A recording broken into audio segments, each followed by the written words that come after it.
मेरे प्यारे बच्चों, औपचारिक पत्र तो मैं समझा चुकी थी।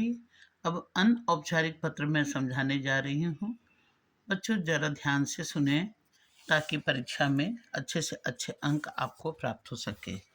अनौपचारिक पत्र का मतलब होता है अनौपचारिक यानी पारिवारिक पत्र हो या जैसे पिताजी को लिखे, माँ को लिखे, चाचा को लिखे, चाची को लिखे, यानी परिवार के से संबंधित जितने लोग हैं उनको, मित्र को लिखे, बहन को लिखे इत्यादि।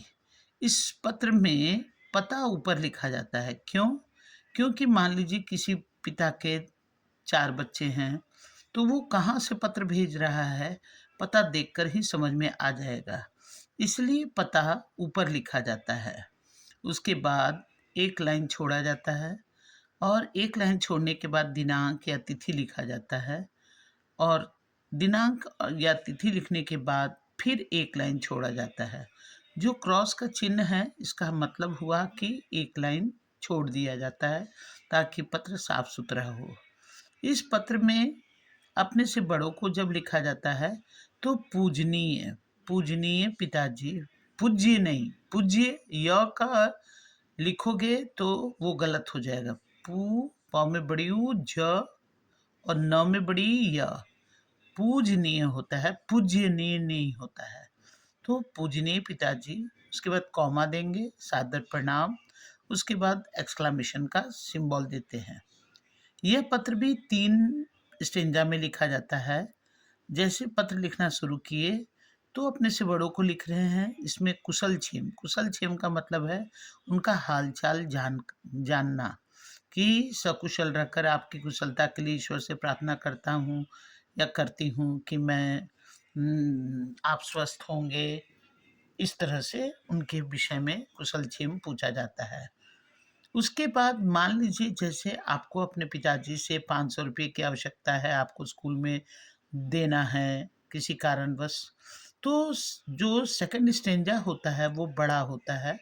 उसमें विषय वर्णन लिखा जाता है, यानी किस विषय पर आप पत्र लिख रहे हो ये बात इस पत्र में लिखा जाता है, इस स्टेंजा में लिखा जाता है, सॉरी।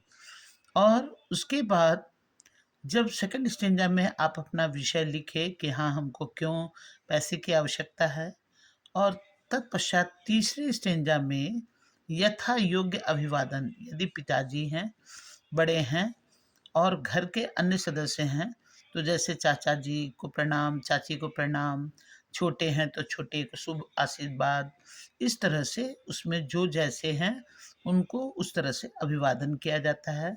तत्पश्चात एक लाइन छोड़ने के बाद आप जिसको पत्र लिख रहे हैं उसका साथ आपका क्या संबंध है वो लिखा जाता है। जैसे इस पत्र में पिताजी को लिख रहे हैं तो आप लिखोगे आपका प्रिय पुत्र या आपकी प्रिय पुत्री, अपना नाम।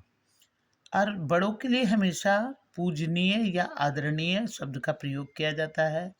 आप सादर प्रणाम या चरण स्पर्श भी लिख सकते हो।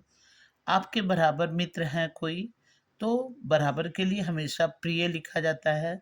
जैसे प्रिय रोहित, प्रिय रोहन, मधुर स्मृति, आपने उसके साथ अच्छा समय गुजारा है इसीलिए आप मधुर स्मृति लिखे या नमस्ते लिख सकते हो। अपने से छोटे, जैसे छोटे भाई को पत्र लिख रहे हो तो छोटों के लिए लिखा जाता है जैसे प्रिय रोहन, शुभ आशीर्वाद या शुभ आशीष। इस तरह से ये अनौपचारिक पत्र को लिखा जाता है। यदि बच्चों आप मेरे सारे चैनल को तो देखते हैं लेकिन सब्सक्राइब नहीं करते हैं, प्लीज़ आप लोग सब्सक्राइब कीजिए ताकि मेरा मनोबल बढ़े और हम इसी तरह से आपको वीडियो डालते रहें और आप देखकर उससे लाभान्वित हो।